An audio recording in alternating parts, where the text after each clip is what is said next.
En attendant, Osée chapitre 14, et on va lire les 9 premiers versets, c'est-à-dire tout le chapitre. Osée, c'est après Daniel. Osée 14, versets 1 à 9.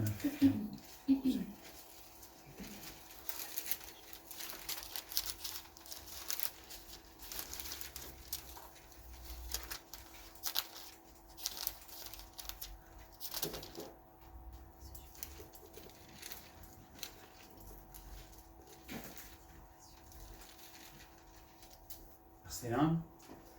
Israël, reviens à l'Éternel ton Dieu, car tu es tombé par ton iniquité.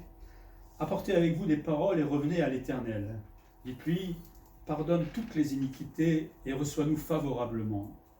Nous offrirons au lieu de taureau l'hommage de nos lèvres.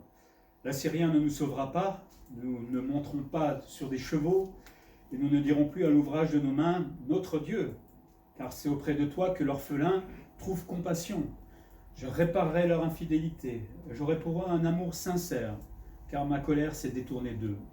Je serai comme la rosée pour Israël, il fleurira comme le lys, et il poussera des racines comme le Liban. Ses rameaux s'étendront, et ils auront la magnificence de l'olivier et les parfums du Liban. Ils reviendront s'asseoir à son ombre, ils redonneront la vie au froment, et fleuriront comme la vigne. Ils auront la renommée du vin du Liban. Éphraïm, qu'ai-je à faire encore avec les idoles? Je l'exaucerai, je le regarderai, je serai pour lui comme un cyprès verdoyant. C'est de moi que tu recevras ton fruit, que celui qui est sage prenne garde à ces choses, que celui qui est intelligent les comprenne, car les voies de l'Éternel sont droites, les justes y marcheront, mais les rebelles tomberont. Alors, je ne sais pas si vous connaissez Osée, ce n'est pas forcément un livre qu'on lit tous les jours, mais il faut oser de temps en temps lire ce genre de livre. C'est un prophète en Israël, dans le royaume du Nord, avant la première déportation qui va se passer en 722, avant Jésus-Christ. Le livre commence avec les déboires conjugaux entre le prophète qui s'est marié avec une femme volage. Alors, est-ce que c'est une métaphore ou est-ce que c'est réel? On ne sait pas, et puis on ne va pas débattre 2 heures là-dessus.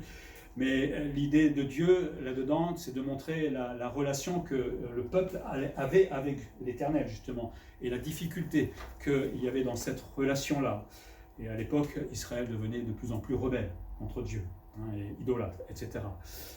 Le livre d'Osée, si vous le prenez dans son ensemble, parle vraiment de l'amour de Dieu pour son peuple, et un amour infini, comme pour nous d'ailleurs.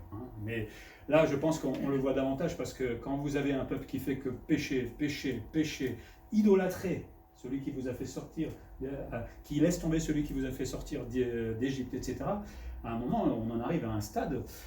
Bon, il faut quand même avoir beaucoup d'amour pour supporter ces gens-là.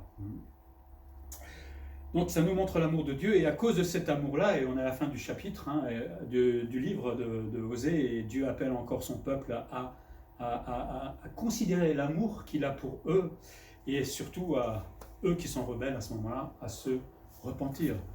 On peut en faire un parallèle avec notre vie, parce qu'on a été rebelle à un moment contre Dieu, c'est ce qu'on a vu tout à l'heure, et à un moment Dieu nous a appelés dans son amour, et bon, après chacun a eu sa réponse. Nous, on a répondu positivement. Donc il appelle là ce peuple à se repentir, et on va parler justement de la repentance, parce que si nous on l'a fait peut-être, enfin j'espère, je pense que tout le monde l'a fait, ça peut aussi donner peut-être des pistes pour expliquer aux gens ce qu'ils doivent faire vis-à-vis de Dieu, parce que souvent les gens disent je crois en Dieu, mais qu'est-ce qu'il faut faire après? Il faut expliquer la repentance, c'est pas toujours évident pour que les gens le comprennent. Et là on va tirer plusieurs leçons de ce texte. Il faut aussi replacer ce chapitre 14 dans un contexte eschatologique, parce que cette repentance est plutôt une repentance finale qui se fera au moment où Jésus va revenir. Mais on peut en tirer aussi des leçons pour nous. Donc à un moment, Israël va se convertir, enfin une partie d'Israël va se convertir quand Jésus va revenir. Ils vont reconnaître leur Messie, ça va être un beau moment. Les Juifs qui n'ont pas cru pendant des milliers d'années, enfin 2000, 3000 ans, on ne sait pas quand Jésus reviendra.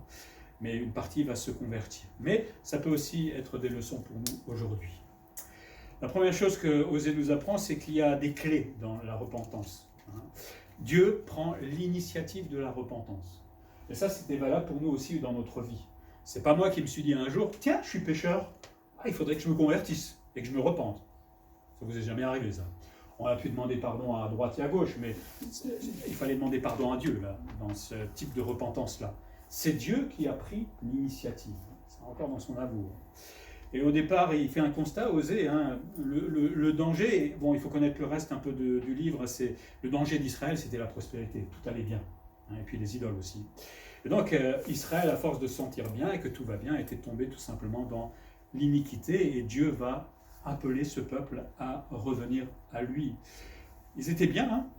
Ils étaient dans la prospérité, ils s'appuyaient sur leurs idoles, ils avaient fait des alliances avec d'autres pays, par exemple l'Égypte, donc s'il y avait un problème de guerre, ben, ils appelaient les voisins, et puis ben, c'était plus facile pour combattre l'ennemi. Donc tout allait bien en fait. Moi ça me rappelle la France tout simplement. Tout va bien, on est bien. Vous n'êtes pas bien en France? On est bien quand même, hein, par rapport à d'autres pays. Hein. Si vous voulez aller en Corée du Nord, vous allez voir, c'est autre chose. Hein. Mais c'est exactement la même situation peut-être en France, et pour l'Église aujourd'hui, tout va bien. Et peut-être que tout doucement, bah parce que tout va bien, on se relâche, on devient tiède. Et la prospérité, généralement, fait cet effet-là. Quand tout va bien dans ma vie, quand j'ai pas trop de problèmes, bah je me relâche spirituellement. C'est pas nouveau, hein, ça a déjà commencé à l'époque, et ça continuera jusqu'à la fin de l'histoire de l'humanité. Mais en son temps, Dieu avait averti Israël, hein, que, attention, ok, tout va bien.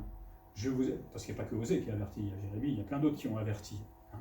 Mais attention, si vous continuez dans votre idolâtrie, dans le fait que vous ne voulez plus de relation avec moi, eh bien à un moment, le jugement va tomber.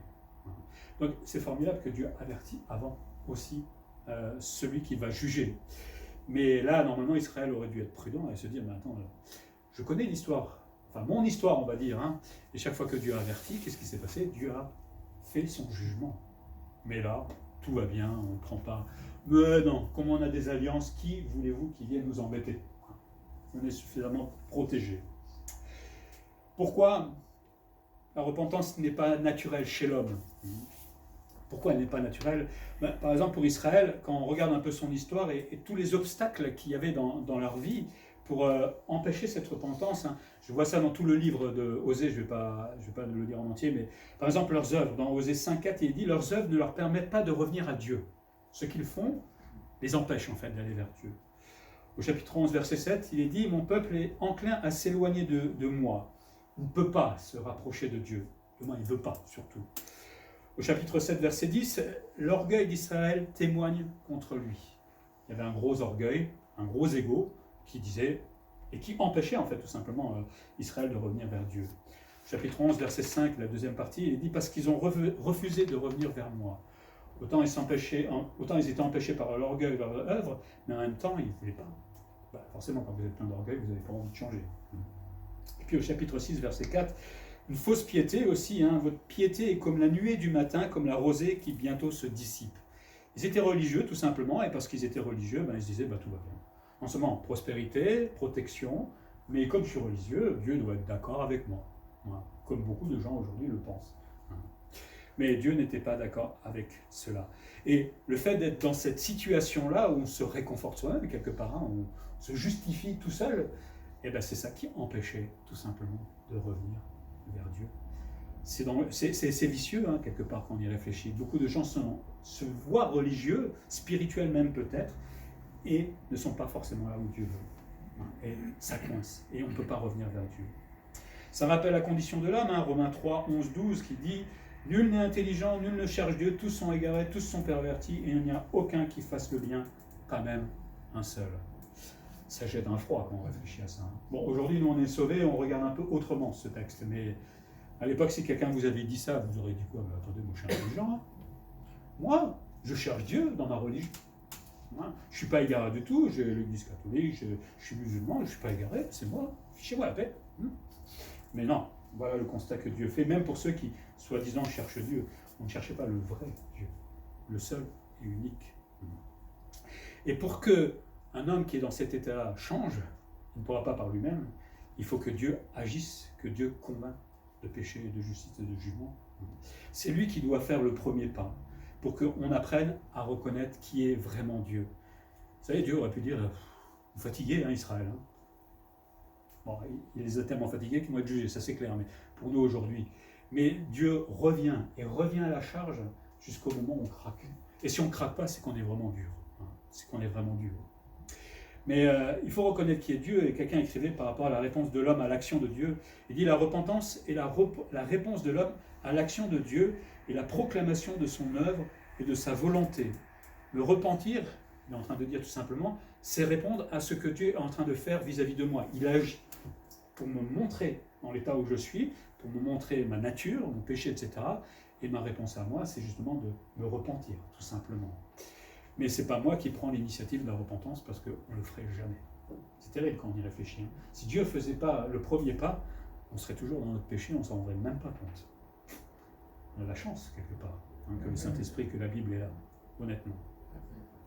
Donc l'initiative de la repentance vient toujours de Dieu. Souvent j'entends les témoignages, oui, j'ai rencontré Dieu, j'ai demandé pardon à Dieu, mais non, c'est Dieu qui m'a tapé sur la tête, j'ai envie de dire, jusqu'au moment où je craque et que j'accepte mon état et que j'accepte aussi son amour et son pardon dans ma vie. Et heureusement que c'est Dieu qui prend l'initiative, parce que par moi-même, même si vous veniez me voir, ça ne marcherait pas. Oh, ça peut avoir une influence, mais il faut vraiment que Dieu travaille dans mon cœur profondément. Et il a pris l'initiative, et heureusement, sinon nous serions perdus. Merci Seigneur, non ? Merci. Comment Dieu conduit-il à la repentance ? Au verset 1, il dit, Dieu appelle le pécheur, il dit « Reviens à l'Éternel ton Dieu ». Il faut un peu imaginer ça c'est l'image dans la bouche de Dieu, et avec tout l'amour qu'il a là pour son peuple. Il pourrait être en colère après eux parce qu'il en a marre, il y a de quoi être fatigué des fois, mais là il les appelle. Et en fait le verbe en hébreu, revient, c'est retourne, c'est s'éloigner aussi, mais là peut-être l'idée c'est reviens de là où tu étais éloigné, mais reviens par pitié, reviens, je t'aime. Mais l'homme est incapable de réaliser qu'il s'est éloigné de Dieu lui-même. Dieu a besoin de lui dire, oh, tu t'es éloigné. Oh ben non, tout va bien. Non, tu t'es vraiment éloigné. Et le temps qu'on accepte d'être convaincu, donc Dieu doit encore agir là, dans ce cas-là. Et cet appel, évidemment, il est toujours valable aujourd'hui. Dieu appelle encore et il veut que tous les hommes soient sauvés. Ça ne veut pas dire que tout le monde va être sauvé. Mais Dieu appelle les hommes à changer de direction. Et comme on l'a vu tout à l'heure dans la méditation, il est patient. Quelle chance, quelle chance. C'est dommage que le monde ne s'en rende pas compte. Il faut être chrétien pour évidemment le réaliser, mais nous qui l'avons réalisé, je crois que de temps en temps, c'est bien de dire au Seigneur merci. Merci d'avoir patienté, même si j'étais âgé pour me convertir, mais merci d'avoir pris le temps. Dieu accuse, au verset 1, mais à juste titre, parce que quand Dieu dit quelque chose, c'est pas une accusation, c'est une vérité. Mais il accuse aussi des fois dans ce sens-là. Et il dit, tu es tombé. Le verbe dit, tu es renversé, tu as trébuché, tu as chancelé, tu as vacillé. On imagine l'image. Tu es complètement perdu. Le problème, c'est qu'on peut être dans cet état, et ça ne peut pas nous poser de problème forcément pour vivre notre vie. Avant de connaître le Seigneur, on était dans notre péché, plus ou moins, selon chacun. Mais ça ne posait pas de problème. On vivait tranquillement. Un petit problème de conscience de temps en temps, voilà, mais ok, moi ça ne me posait pas de problème de voler. Au contraire, j'étais fier. C'est dire à quel point on peut être tordu des fois dans notre tête. Mais là, Israël, ils étaient dans le péché, ils priaient leur faux Dieu, mais c'était une habitude en fait. Vous savez, le péché c'est une habitude. Une fois qu'on l'a pris et qu'on a un peu travaillé notre conscience, le reste, ça se fait tranquillement. Et Israël était dans cet état-là. Et le problème, c'est que quand on est dans ces habitudes et cet état-là, c'est très difficile de revenir. Et il faut vraiment que Dieu agisse. Parce qu'on est bien. Personne m'embête, donc tout va bien. Seulement, l'homme, lui, quand il est dans cet état-là, il a besoin d'être averti. Parce que Dieu va avertir justement ce peuple du châtiment. Ça, au chapitre 9 et verset 10, il faudrait le lire, mais là, je n'ai pas le temps. Israël va être prévenu qu'il va être rejeté, qu'il va être puni. Quand Dieu avait fait cette annonce à Israël, je ne sais pas à peu près à quelle année on était là, avant le jugement qui arrive, mais en 722 avant Jésus-Christ, quand Nebuchadnezzar va venir et va ravager le pays, qu'il y aura plein de morts parce que ceux qui étaient restés vont mourir, d'autres vont être déportés. Là, à mon avis, le message, il a dû faire un petit écho. Et encore, et encore. Mais des fois, entre ce que Dieu nous dit, la condamnation, et on l'entend comme cela, mais quand ça arrivera, vous imaginez le jour où Jésus va poser ses pieds en Israël, sur Facebook, Instagram, tous les réseaux sociaux, BFM TV à fond toute la journée, 24 heures sur 24, pour annoncer le retour de Jésus-Christ. Qu'est-ce que ça va faire comme effet sur la terre ? Avec un peu d'imagination, c'est hallucinant. Mais ça va arriver. Ça va arriver. Bah oui, ça va arriver. Mais entre ce que Dieu dit, des fois, et la réalité de l'accomplissement, ben, pour l'homme, des fois, il y a un grand écart. C'est ça le problème. Il a besoin de voir arriver. Et c'est pas parce que Jésus va venir sur la terre, va bien signifier qu'il est Dieu, que les gens vont l'accepter pour autant, parce qu'il va y avoir une grosse guerre contre lui. Donc, c'est dire. Mais Dieu avertit toujours le peuple du châtiment. Et comme aujourd'hui, ben, le pécheur est averti par la parole de Dieu, par le témoignage de l'Église, notre témoignage personnel. On a l'occasion d'avertir tous ces gens, parce qu'un jour, l'enfer va vraiment ouvrir ses bras, entre guillemets, pour tous ceux qui ont refusé Jésus-Christ. Et là, ça sera trop tard. On est triste, évidemment, pour ça. Mais Dieu avertit tous les jours. La Bible, on peut l'avoir comme on veut en France. On a tout sur Internet. Pas que des bonnes choses, mais bon, bref. On peut rencontrer Christ quelque part. Mais si on ne veut pas, ben, voilà, j'ai averti, et le jugement tombera. Mais l'homme est tellement embourbé dans son péché, il est tellement aveugle, parce qu'il ne peut pas voir ces choses-là dans l'état où il est. Heureusement que Dieu prend l'initiative. Peut-être tous les gens aujourd'hui qui sont aveugles, mais à un moment, Dieu va frapper à la porte. Peut-être par votre témoignage, simplement, ou parce qu'ils vont voir le mot église, ou je ne sais pas, mais Dieu va les appeler à un moment. Heureusement que Dieu prend l'initiative. Par rapport à Israël, on peut voir, on peut tirer des leçons pour nous, les caractéristiques d'une vraie repentance. D'abord, verset 2, ils doivent réaliser qu'ils se sont éloignés d'avec Dieu. Dieu dit « revenez ». Le mot veut leur dire « comprenez que vous êtes loin de moi ». Et ça, il faut y réfléchir, parce que quand quelqu'un pose la question comment on va vers Dieu, il faut d'abord lui faire comprendre qu'il est loin de Dieu. Et en particulier pour quelqu'un qui est religieux. Tu ne fais pas ce que Dieu te demande, tu fais ce que l'homme demande. Parce que ce que Dieu demande, ce n'est pas ce que l'homme demande. Et comprendre que je suis éloigné de Dieu, ça c'est déjà un sacré pas, je pense, vers la repentance. Et ensuite, Dieu demande de faire demi-tour et de se convertir. Et il dit dans le texte, apportez des paroles, que votre repentance soit sincère. C'est pas juste, pardon, ça doit bon le jeu. Quand on se repent vraiment, on est triste de ce qu'on a vécu autrefois, d'avoir loupé le coche pendant tant d'années. Alors ça passe par les pleurs ou pas, ça dépend des gens, et ce qu'on a fait aussi avant, mais Dieu veut des paroles sincères, pas juste des actes ou faire semblant. Il veut que, et Dieu voit notre cœur, donc on ne peut pas tricher avec lui. Il ne veut pas de faux actes comme le faisaient les religieux à ce moment-là, ou la religion en général. Il faut faire des aveux sincères, toujours verset 2. Pardonne nos iniquités, ça c'est le peuple qui dit à Dieu, mais il faut le faire de façon sincère. Comprendre qu'on a vraiment offensé Dieu, pas qu'on l'a juste un petit peu effleuré. Quand on pêche, Dieu n'est pas content, mais vraiment pas content. S'il pouvait des fois exprimer sa colère vis-à-vis de ça en face de nous, le matérialiser, je crois qu'on ne rigolerait pas, à mon avis. Mais il faut être sincère quand on demande pardon pour nos péchés, et demander pardon justement. Ils disent, reçois-nous favorablement. Il faut aussi, quand j'ai considéré mon péché, que je dise au Seigneur, accueille-moi, j'ai besoin de ta grâce. Parce que par mes moyens, je n'ai pas le moyen de me sauver ou de me pardonner moi-même. Mais j'ai besoin de toi. Et justement, Jésus il est venu pour cela. Versets 2 à 3, il va parler de cette repentance authentique. Et celui qui se repent vraiment, c'est quelqu'un aussi qui va renoncer à ce qu'il vivait avant. Alors, il y a des choses qu'on va faire immédiatement, mais il y a des choses qui vont prendre aussi un peu plus de temps. Parce que la colère, c'est pas un truc que je pense que personne n'est soigné encore dans sa vie, mais il y a des choses qu'on arrête. Et pour eux, ce que le Seigneur voulait voir dans leur vie changer, c'est par exemple, il parle de leur religiosité, qu'ils changent leur religiosité en une relation sincère avec Dieu. Au lieu de faire des sacrifices, comme il dit, des taureaux, etc., de faire blablabla devant Dieu, qu'ils rendent des hommages honnêtes de leurs lèvres à Dieu. Dieu ne veut pas les sacrifices, il préfère un cœur honnête. Il ne veut pas les actes, il veut l'honnêteté du cœur. Et ça fait partie d'une vraie repentance. Deuxième chose, il leur dit d'arrêter de vous appuyer sur vos alliances pour les Assyriens, les Égyptiens, etc. Coupez les liens passés, coupez les alliances là que vous avez, parce qu'en fait, quand vous avez des alliances avec les autres, vous dites Dieu, on n'a pas besoin de Dieu. Par contre, si je dois compter que sur l'Éternel, alors là, la relation va changer complètement.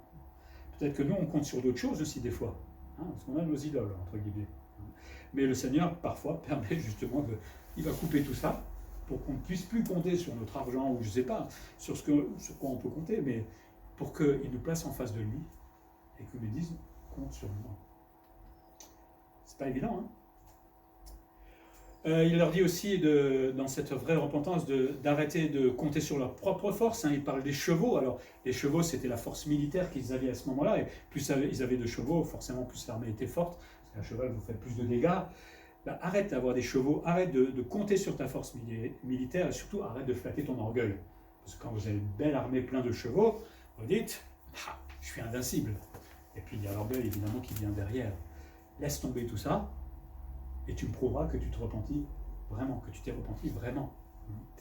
Pareil pour nous, on a peut-être des choses sur lesquelles on compte, il y a un tas de choses qui peuvent être là dans notre cœur, mais le Seigneur veut des fois qu'on les éloigne pour qu'on compte que sur lui et surtout que ça ne fasse pas notre orgueil. Il faudrait qu'on soit orgueilleux de Dieu. Je ne sais pas si on peut le dire comme ça.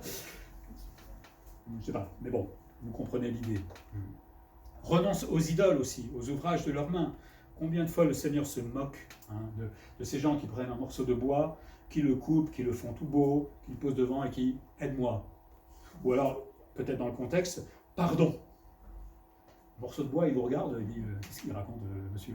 Je ne comprends pas. Est-ce qu'un morceau de bois peut vous pardonner ?» C'est quand même hallucinant quand on y réfléchit. Bon, on se moque un peu d'eux, mais on a aussi nos formes d'idoles des fois sur lesquelles on veut compter. L'argent est la plus grande des idoles quelque part. Si j'ai beaucoup d'argent, tout va bien. Et forcément, je compte un peu moins sur Dieu. Alors, le Seigneur ne dit pas qu'on ne peut pas être riche, c'est pas ça le problème. Mais il veut être toujours celui sur lequel on compte parce qu'il peut tout enlever du jour au lendemain. Il l'a fait avec Job. Job n'était pas orgueilleux dans ce sens-là. Mais il peut tout enlever. Dieu veut qu'on compte uniquement sur lui et pas sur nos idoles, les ouvrages de nos mains, ce qu'on peut faire. Sinon, il ne peut pas pardonner le pécheur. Renoncer aussi à leur ego.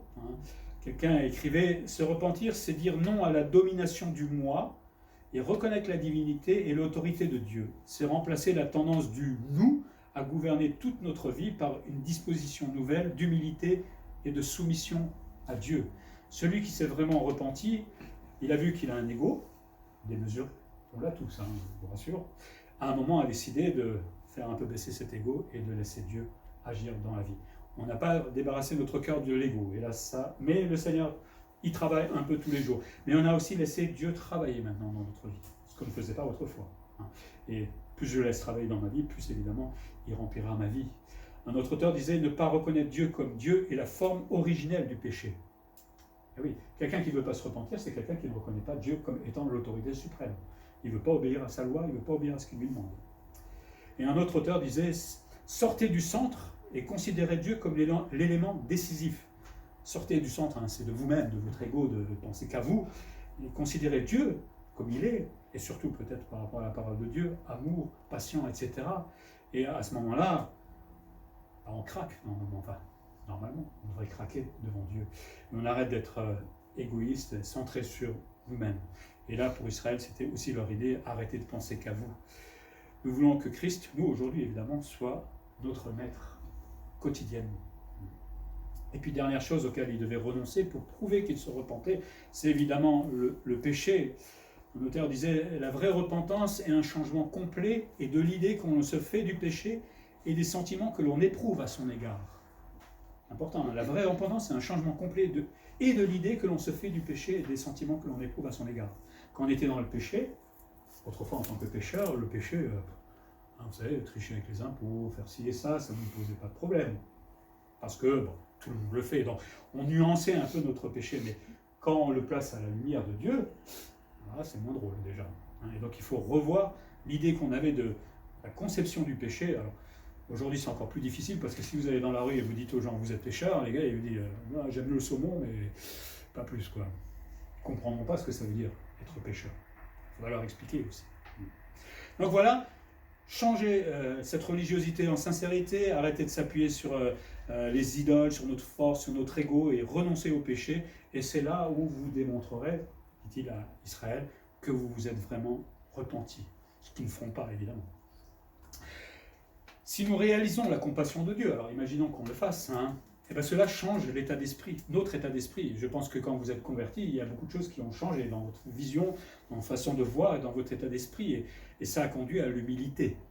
Et il va parler de l'orphelin dans le texte, qui est un peu une forme de métaphore. Vous savez ce que c'est un orphelin, c'est quelqu'un qui est perdu, et ça rappelle un peu la détresse d'Israël à ce moment-là. complètement perdu, tout simplement, et qui avait besoin d'un père, et de retourner vers le Père, c'est-à-dire Dieu. Et surtout peut-être cet Israël bientôt qui va être jugé et qui va être complètement perdu, comme un orphelin. Il n'aura plus rien. Déraciné de son pays, avec plus rien, ça devait être terrible, à mon avis. Et Dieu en parle là justement comme un orphelin. Et celui qui est pardonné, et ça peut-être ça nous rappelle nous, notre adoption en Christ, ben avant on était orphelin, mais aujourd'hui on est adopté par Dieu. Et on fait partie de la famille de Dieu. Et on est devenus frères et sœurs, et ça c'est formidable d'avoir une telle famille, parce que la famille elle n'est pas qu'à Étréchy, je peux aller me balader n'importe où sur cette planète, même si je ne comprends pas le chinois qui est en face de moi mais qui est converti, ça sera mon frère. Aujourd'hui, il y a des traducteurs, donc on va essayer de se comprendre.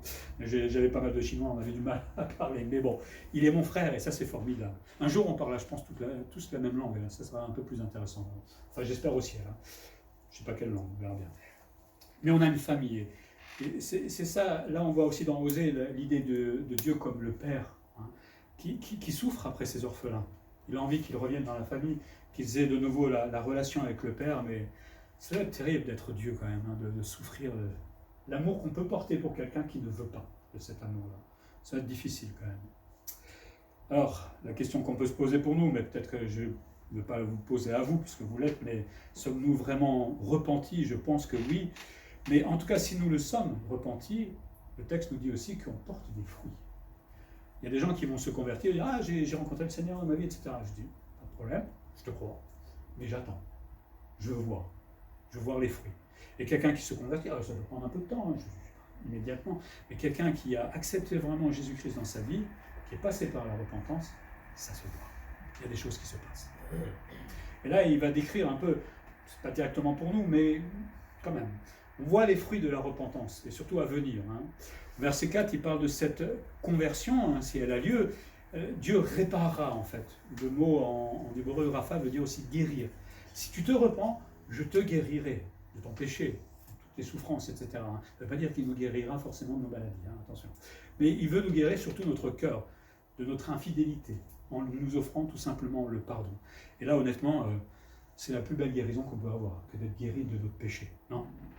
Bon, c'est vrai que quand ça, c'est pas marrant, mais le péché, quand on s'en rend compte surtout, et qu'on ne sait pas comment faire, et que le Seigneur nous permet d'effacer l'ardoise, ça c'est merveilleux quand même dans une vie. Et de répéter, parce qu'on péchera encore et que le Seigneur est toujours prêt à nous pardonner, moi je trouve ça extraordinaire. Il ne faut pas que ça devienne une habitude, il faut que ça soit extraordinaire quand Dieu me pardonne. Sinon, je prends mon habitude et je ne demande plus vraiment pardon au Seigneur. Parce que même en tant que chrétien, on a des fois de repentance qui sont, comme disait quelqu'un, glama. C'est pas très bien, elles sont authentiques, excusez-moi le terme, mais j'aime bien, on comprend le truc. C'est vrai, c'est vraiment, tu as demandé pardon, vraiment, on demande pardon vite fait au Seigneur. Mais le Seigneur veut réparer, veut guérir à cause de son amour, et dans Osée, son amour est absolument sincère vis-à-vis du pécheur. C'est pas de la pitié qu'il a, mais il veut vraiment donner son amour, offrir le pardon. Il ne le fait pas par devoir non plus, il n'est pas obligé. C'est là où c'est formidable l'amour de Dieu et cette volonté de pardonner les gens. C'est pas par devoir, c'est pas par pitié, c'est parce que c'est nécessaire pour nous, parce qu'on a besoin d'être pardonné pour être sauvé. Et Dieu fait tout pour cela. C'est merveilleux. Et alors Dieu va détourner sa colère, cette justice qui devrait nous punir et qui va punir le monde bientôt, hélas, mais en attendant, il offre une alternative de paix. Dieu dit plusieurs fois à Israël, je suis en colère contre vous. Vous ne comprenez pas. Dieu dit aujourd'hui au monde, je suis en colère contre vous. Ils ne comprennent pas. Et au moment où sa colère tombera, ils comprendront. Mais ça sera trop tard. Et c'est bien dommage. Parce que ça va être sévère, ça va être terrible. On voit des fruits aussi dans, par exemple, la restauration qui va suivre la conversion, les versets 5 à 6. Dieu dit, il est la seule source de restauration. Vous ne pouvez pas vous restaurer autrement qu'au travers de Dieu. Et il emploie un peu des métaphores. Il dit, je serai comme la rosée. Ce que c'est la rosée. Lui seul arrose, restaure et fait croître celui qui se repent. Cette rosée, elle tombe tous les matins, elle permet à l'herbe de croître. Et de la même manière, Dieu en tant que rosée, au travers de sa parole, du Saint-Esprit et du pardon qu'il nous accorde, me restaure. Et tous les jours, je peux être restauré de mon péché. J'espère qu'on ne pêche pas tous les jours non plus, mais le Seigneur se plaît à nous restaurer. Et ça, c'est formidable. Mais profitons-en. Enfin, pas de péché, mais profitons d'être pardonnés et de pouvoir être restaurés comme cela. Aujourd'hui, la Bible, c'est notre rosée matinale. On ne va pas aller dehors pour voir la rosée, mais chaque matin, si vous avez l'occasion, ou le soir, c'est chacun comme il veut, mais on peut lire la parole de Dieu, c'est rafraîchissant comme une rosée. Et quand on la lit, forcément, on a envie de demander pardon au Seigneur, parce qu'on se connaît, hein, voilà. Et ça nous restaure, ça nous fait du bien. Ça nous permet de connaître la volonté de Dieu et d'agir aussi en conséquence. C'est une restauration aussi qui sera purificatrice. Hein. Il emploie encore la métaphore fleurir comme le lys, c'est-à-dire que la pureté va remplacer la corruption qui est provoquée par le péché. Hein. Dieu pardonne vraiment le péché. Dieu veut vraiment pardonner le péché. Et une fois qu'il le fait, on a une vie pure, libérée de ce péché, et avec cette vie de sanctification qu'il veut produire en chacun d'entre nous. C'est ce qu'il voulait tout simplement pour Israël. Il ne voulait pas juger ce peuple. Il voulait simplement qu'ils chantent et qu'ils se repentent. Et après, il aurait fait le travail dans leur cœur, et ça aurait été formidable. Mais bon, ils n'ont pas voulu. Une restauration solide, versets 5 à 6, toujours. Hein, il poussera des racines comme le Liban. Ça évoque en fait une restauration solide dans ce temps. Je ne sais plus parler, ça y est. Dans le sens, voilà, pardon, où ça sera une restauration qui est stable, comme le Liban avait des racines très solides, ça sera stable. Si je te restaure, c'est pas pour que tu repartes envolé, c'est que ça va vraiment être réel. Et quand le Seigneur nous a pardonné, il n'est pas revenu le lendemain en disant « Ah ouais, je t'ai pardonné, mais je ne suis pas sûr, hein, on va voir, on va réfléchir à tout ça. Hein. » Il a vraiment pardonné, et il ne s'en souvient plus. Et c'est stable. Et c'est plus que stable, parce que théologiquement parlant, pour nous, une fois qu'on est pardonné, c'est pour l'éternité. Ça ne bouge plus. J'ai l'assurance de mon salut. Et aussi, les rameaux s'étendront, c'est-à-dire qu'il va grandir, se fortifier, et celui qui se repent, qui accepte Dieu dans sa vie, forcément se fortifie. Il va multiplier, enfin, les grâces de Dieu vont se multiplier dans sa vie, à force aussi de lui obéir. Et en tant que chrétien, on peut dire que merci au Seigneur pour tout ce qu'il fait dans notre vie, à condition évidemment de reconnaître ce qu'il fait dans notre vie.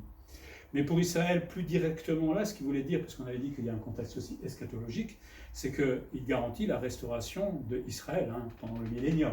Tout le monde ne rentrera pas dedans de Israël, mais ceux qui auront accepté Christ à ce moment-là rentreront. Et le royaume sera cette fois formé une fois pour toutes, et Jésus va régner à ce moment-là. C'est ça qu'il est en train de dire aussi à Israël à ce moment-là.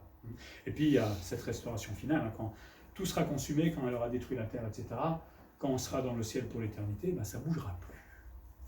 Pour toujours. Plus de danger. Vous vous souvenez, à l'Institut, on avait embêté un professeur en disant « Mais qu'est-ce qui garantit que le diable ne sortira pas de l'enfer pour à nouveau recommencer à faire toutes ces bêtises ?» Une question qui se vaut, quelque part. Dieu l'a dit, tout simplement. Et c'est fini.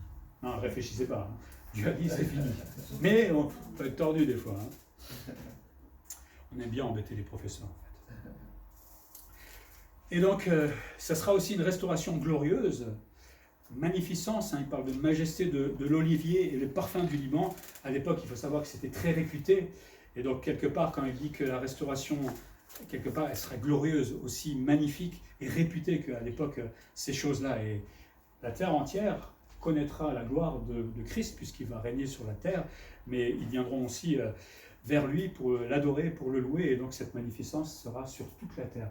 Aujourd'hui, quand on parle de Jésus, personne ne veut l'entendre, mais là, tout le monde voudra en parler, au moins au départ en tout cas. C'est formidable, non? À la radio, sur Facebook, partout on parlera de Dieu et le Seigneur imposera ces choses-là. Ce sera merveilleux. Nous, on sera déjà transformés, mais on ne sait pas si on sera sur la terre ou pas, mais j'espère. En tout cas, on verra ces choses, certainement. Et puis le troisième fruit qu'on peut voir dans une repentance authentique, c'est une restauration et une protection aussi glorieuse. Les deux se mêlent, versets 7 et 8. Une restauration qui va devenir prospère. Ils reviendront s'asseoir à son ombre, dit le Seigneur.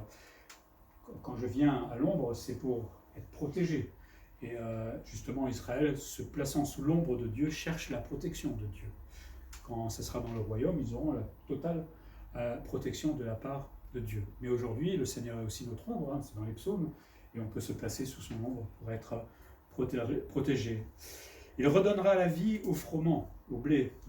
Il fait une promesse là de prospérité agricole. Quand Jésus va régner sur la terre, les choses iront beaucoup mieux. Il n'y aura plus d'injustice, je pense, et certainement que le marché sera beaucoup plus juste que ce qui se passe aujourd'hui. Et Dieu fera aussi refleurir le désert en Israël, si je me souviens bien. Donc il y aura des choses extraordinaires qui vont se passer à ce moment-là. Ils auront la renommée du vin du Liban aussi. Là encore, c'était connu le vin, et ce sera une restauration connue de tous, comme on a vu tout à l'heure. Mais toutes ces choses-là, en fait, si quelqu'un se repent, d'après le contexte, mais aussi pour nous aujourd'hui, en fait, ça se voit. Il se passera quelque chose après. Comme Dieu dit, si tu te repens, il se passera ça, ça, ça. Et forcément, si je te restaure, si je te bénis, forcément c'est visuel à un moment, et quelqu'un va dire, oui, toi tu es béni de Dieu, et certainement tu es passé par la repentance. Pour nous aujourd'hui aussi, comme je l'ai dit, quand quelqu'un s'est repenti, ça se voit. Il se passe un changement dans la vie. C'est pas immédiat, c'est pas forcément clair pour tout le monde, mais il se passe quelque chose dans la vie. On ne veut plus agir comme autrefois. Du moment, on va essayer de changer nos mauvaises habitudes, mais ça se voit. Et c'est ça qu'il est en train de dire là à ce peuple. Vous allez voir, vous ne voulez pas vous repentir là, mais quand moi je régnerai avec ceux qui se sont repentis, vous verrez la différence. Et c'est dommage que vous ne voulez pas en profiter aujourd'hui déjà, parce que ça ne sera peut-être pas comme dans le millénium, mais si tout Israël s'était converti, il avait accepté de se repentir, ils n'auraient pas été déportés, et peut-être j'aurais changé beaucoup de choses. Mais bon, c'est là aussi pour nous servir d'exemple, quelque part. Et c'est une restauration de Dieu devient suffisant, au verset 8. Il dit, qu'ai-je à faire avec les idoles? Déjà, que Dieu est obligé de dire ça, c'est hallucinant. Mais qu'ai-je à faire avec les idoles? Moi, j'entends un petit cri d'amour de la part de Dieu. Il est en train de leur dire, mais vos idoles, elles vous aiment pas. Qu'est-ce qu'elles peuvent faire pour vous? Vos idoles vous aiment. C'est moi qui dis rien. Mais c'est ça, quelque part. Mais elles peuvent rien. Et ça doit être terrible de voir celui qui peut absolument tout pour quelqu'un, qui se confie en quelqu'un qui peut absolument rien. Alors là, on va dire, ouais, c'est terrible, mais on le fait aussi des fois. Est-ce qu'on se confie vraiment en Dieu chaque fois, dans toute situation, ou est-ce qu'on ne s'appuie pas sur nos forces, est-ce qu'on va essayer de trouver une solution avec mes moyens, et Dieu nous regarde en disant, ben voilà, tu fais pareil. Pourquoi tu ne comptes pas sur moi? Ça ne veut pas dire qu'il ne faut pas agir, des fois, on est bien d'accord, mais agir avec le Seigneur. Et Dieu dit à ce moment-là, mais je t'aime. C'est fou que tu ne veuilles pas comprendre cela, et que tu veuilles compter sur ton amour à toi seulement. C'est un cri d'amour de la part de Dieu. Qu'ai-je à faire avec les idoles? Moi, je suis vivant. Moi, j'exauce. Moi, je regarde, je te vois, je connais même ce que tu ne connais pas. Moi, je te protège, comme les cyprès, etc. Je te bénis avec les fruits dont il parle dans le texte. Moi, je fais tout ça. Et pourquoi, des fois, on s'en prive? C'est bien dommage. Et Israël va s'en priver. Ça devait être lourd dans le cœur de Dieu à ce moment-là. Parce que lui, il savait ce qui allait arriver. Il connaît tout. Et il voit ces gens qui fermés, hermétiques devant l'amour de Dieu. Ça doit être dur quand même, de là-haut. Et cette restauration, comme on l'a dit, va avoir lieu dans l'avenir. Bon, Israël va être déporté, va revenir en Israël, mais il ne va pas vivre ce qu'ils vont connaître dans le millénium. Mais Israël, quand Jésus va revenir, va connaître un temps de prospérité, un temps glorieux avec le Seigneur comme roi à ce moment-là, même si j'ai l'impression que les choses vont se dégrader vers la fin, mais ça sera quelque chose d'extraordinaire. Le pays qu'ils avaient aujourd'hui, il sera beaucoup plus grand, et le lion va dormir avec l'agneau, enfin ça va être un temps extraordinaire. Celui qui aura 100 ans, il sera jeune. François, tu ne pourras plus frimer. Donc, il y aura des choses absolument extraordinaires qui vont se passer, cela. Alors nous, on sera ressuscités, on pourra voir ça de loin ou peut-être de proche, on ne sait pas exactement ce qu'on fera, mais on sera des témoins de cela. Et ça sera vraiment une belle période. Quand Jésus sera sur la terre et que tout sera réglé par lui, c'est pas bon ça? Vous allez à la CAF, ça sera juste. Vous allez aux impôts, ça sera juste. Enfin, imaginez ce que, je délire peut-être dans ma tête, mais Dieu rendra une justice parfaite à ce moment-là. Et celui qui pêche, il sera puni immédiatement par le Seigneur. Dieu désire donc cette repentance de la part d'Israël pour restaurer cette relation avec lui. C'est vrai que des fois, quand Dieu nous parle et dit « repens-toi de ton péché », ça nous braque un petit peu. Mais il faut peut-être le présenter autrement en disant « mais tu sais, mais Dieu t'aime tellement ». Il révèle ton péché, c'est pas pour te juger. Ce qu'il veut, c'est changer cela, tout simplement. C'est peut-être ça que des fois on loupe quand on présente le salut. Il faut leur montrer l'amour de Dieu derrière et pas seulement la notion de péché. Elle est là, ça, elle mérite un jugement, mais Dieu ne veut pas faire ça. Et c'est là où il faut justement dire aux gens, Dieu ne veut surtout pas te juger, alors accepte-le dans ta vie. Après, chacun fera ce qu'il veut. Puis une troisième chose pour terminer, l'urgence de cette repentance, verset 9. Cet appel à la repentance doit être considéré avec sérieux. Pourquoi? Parce que Dieu dit que ses voies sont droites. Dieu dit, Dieu fait. Il n'y a pas de peut-être, pas peut-être, etc. Alors pour Israël, c'est un peu dommage parce qu'eux, ils ont un sacré bagage derrière de Dieu dit, Dieu fait, ils le savent, ils l'ont vu de leurs propres yeux, ils l'ont témoigné au fur et à mesure des générations, mais Dieu dit et il ne trompe personne. Quand il ne dit pas, c'est qu'il ne le fera pas. Mais quand il dit qu'il va juger Israël, quand il dit qu'un jour il jugera le monde, ça se fera. On ne peut pas tergiverser. Et donc, comme à ce moment-là Dieu le disait, ça devenait vraiment urgent pour la nation de changer parce que Dieu va effectivement exécuter son plan pour Israël en 722 avant Jésus-Christ, déportation, souffrance, mort, horreur, et un jour, ça sera l'heure de l'enfer, où l'enfer sera jeté dans les temps de feu et ça sera pour l'éternité. Et comme il termine le texte, il montre deux réactions vis-à-vis de ce que Dieu dit sérieusement. Là. Il y a celui qui est sage et intelligent et qui veut vivre de cette manière-là et il va prendre garde aux paroles de Dieu. Prendre garde aux paroles de Dieu, ça veut dire oui, je crois. Parce que souvent, des gens vous disent je crois, mais ça ne suffit pas. Il faut croire ce que Dieu dit d'abord. Et qu'est-ce qu'il dit? Que je suis pécheur, que j'ai besoin de me repentir, etc. Il faut, si je crois vraiment en Dieu, je vais faire ces choses-là. Parce que je crois que le jugement est réel. Et si je crois en Dieu, j'obéis à sa parole. Et donc forcément, nous on l'a fait, mais si je crois vraiment en Dieu, je me repens. Sinon, je ne crois pas en Dieu. Les démons croient en Dieu, mais eux ne se repentent pas. Mais ils croient vraiment en Dieu. Ça veut dire qu'on peut vraiment croire en Dieu, même si on l'a vu, parce qu'eux l'ont vu, ça ne veut pas dire que ça produit la repentance. Et celui qui croit vraiment obéit tout simplement à ce que le Seigneur demande. Et c'est ça qu'il faut aussi dire peut-être à ces gens qui nous témoignent des fois en disant « Ouais, je crois ». Mais est-ce que tu as obéi à ce que tu crois? Et surtout à ce que Dieu te demande? Parce que là, ça fait une sacrée différence. L'homme intelligent, on pourrait l'appeler spirituel aussi, il prend au sérieux ce que Dieu dit, et parce qu'il prend au sérieux ce que Dieu dit, il agit aussi en conséquence.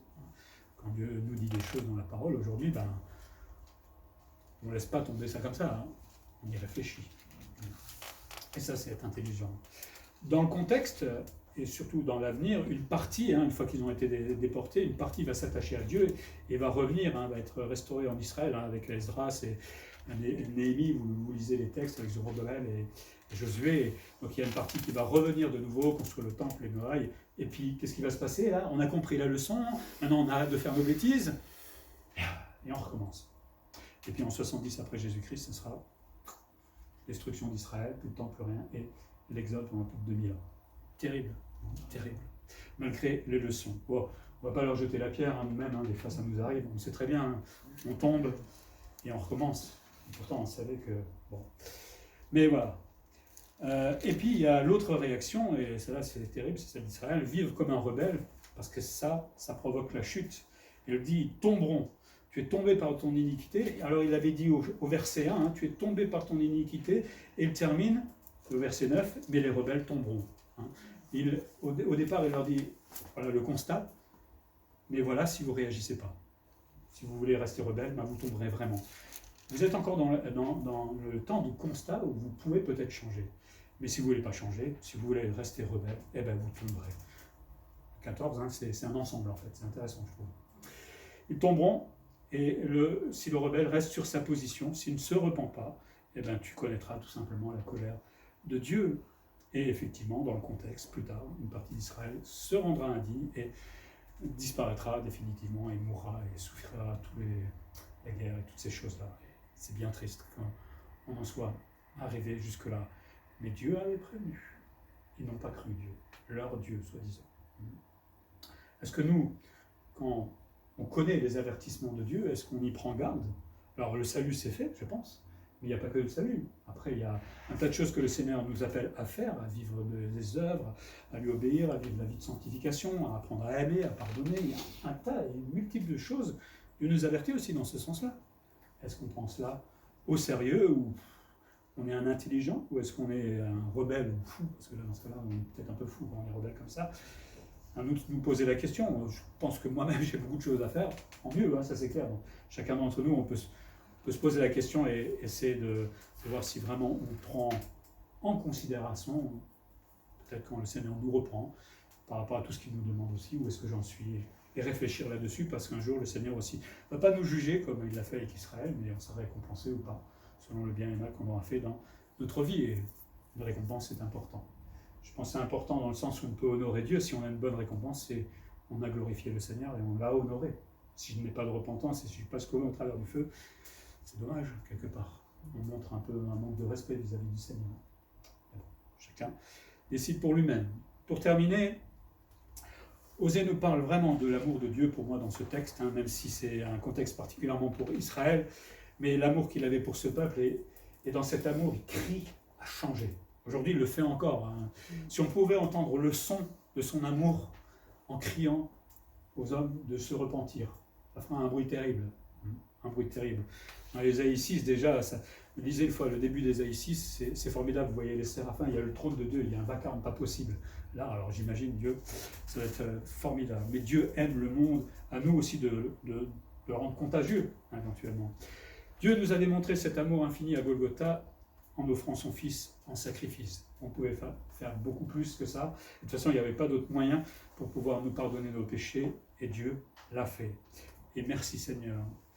Aujourd'hui, Dieu nous demande à nous repentir, pas pour le salut, forcément pour nous en tant que chrétiens, mais ça doit nous arriver encore parfois de nous repentir, pour nous restaurer, pour unir des liens dans la relation que j'ai avec Dieu, parce que naturellement, tout le monde, on a tendance un peu à s'éloigner, mais le Seigneur nous appelle aussi à revenir et à nous unir de nouveau pleinement à lui. Et je terminerai par un petit texte que j'avais trouvé qui parle de cette repentance qui rapproche de Dieu. Il disait: supposons que chacun de nous soit relié à Dieu par un fil.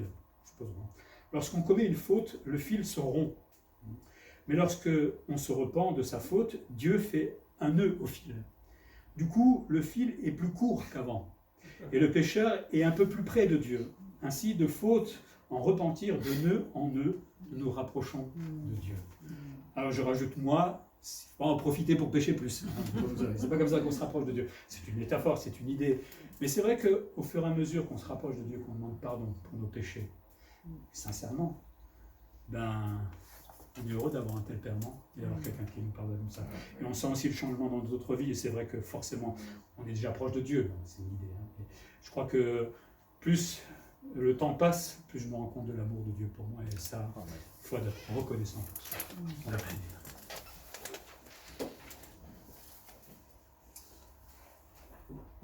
Seigneur, merci pour ce livre d'Osée et ce chapitre 14 qui fait un constat terrible de l'homme, de sa nature, de sa position vis-à-vis de toi. Il est loin, éloigné, et il ne peut absolument rien faire. Il est prisonnier de lui-même, de son ego, de son péché, embourbé jusqu'au plus profond. Et voilà comment nous étions avant. Et Seigneur, parce que tu nous aimes, tu as pris l'initiative du salut, de la repentance, et tu as permis de tout préparer en Jésus-Christ pour que nous puissions être authentiquement pardonnés, Seigneur. Nous voulons être sincèrement reconnaissants pour ce que tu as fait pour chacun d'entre nous. C'est vrai qu'on oublie très vite que nous sommes sauvés, mais aide-nous de temps en temps à méditer sur notre salut, et comme on le fait au travers de Osée aujourd'hui. Merci pour ton initiative, tu n'étais pas obligé, ce n'était pas un devoir, mais tu l'as fait parce que tu nous aimes. Prends-nous à méditer encore plus profondément sur cet amour que tu as pour nous qui sommes loin d'être vraiment aimables. Seigneur, je prie pour ce monde, pour nos familles, pour nos voisins, nos amis, Seigneur. Tu les connais, nous prions pour eux. Il y a un temps, certainement, pour eux aussi, mais apprends-nous à témoigner davantage, à bien leur expliquer aussi ce que tu attends au travers de la repentance. Et après, évidemment, ils resteront responsables devant toi, Seigneur. En tout cas, merci pour la repentance, merci pour le pardon parfait en Jésus-Christ. Amen. Amen.